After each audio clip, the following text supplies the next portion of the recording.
See, first and foremost, Mr. Modi and his government, which has been in action for the last 12 months, has improved the confidence and conviction of global investors and most definitely domestic private and public investors. And to me, this is reflected in some significant reforms, as in investment in the insurance sector, in the pension fund sector, for instance, being permitted up to 49%, something that was stuck for years. Number two, we are seeing the beginning of a series of new bank structures like payment banks and small banks to cater to India's vast small medium enterprise sector, and also to create more payments efficiencies in the country, to create more financial inclusion, including in the bottom of the pyramid, to bring in more unbanked and underbanked consumers and Indians into the banking system. So I think in 12 months that they have a pretty good report card on this front.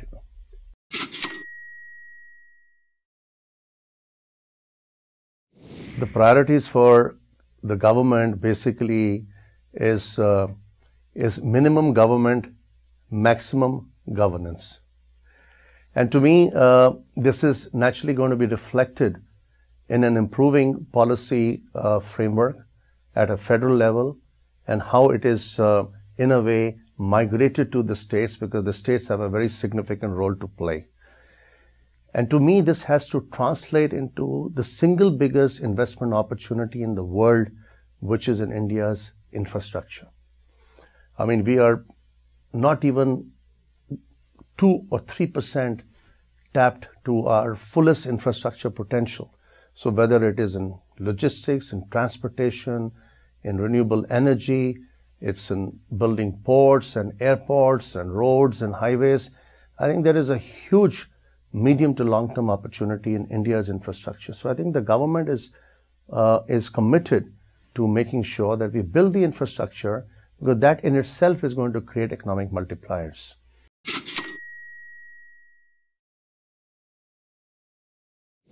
We believe that building the bank in phases, from a small bank 5 years ago to a medium bank size just a month ago, when we completed 10 years, and now heading towards building a large bank in India and trying to capture 2.5% of the market share by 2020, a bank which has been seasoned through the vagaries of economic conditions globally and in India, the ability to preserve asset quality and build a strong risk culture, to build a pan-India model, as in like a distribution network of 630 branches, 11,000 new jobs and 11,000 new yes bankers, and an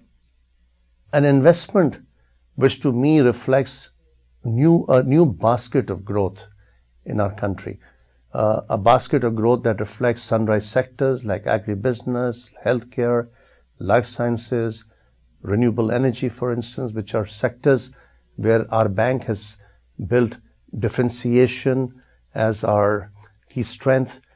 and being able to face the onslaught of the global crisis, and then to demonstrate to markets, domestic and international, that we can raise capital from quality investors, significant sums from investors in the US, and we are about 9 to 12 months away from raising $1 billion of funding, equity funding, and we do have reason to believe a very large part of that should get mobilized from the US.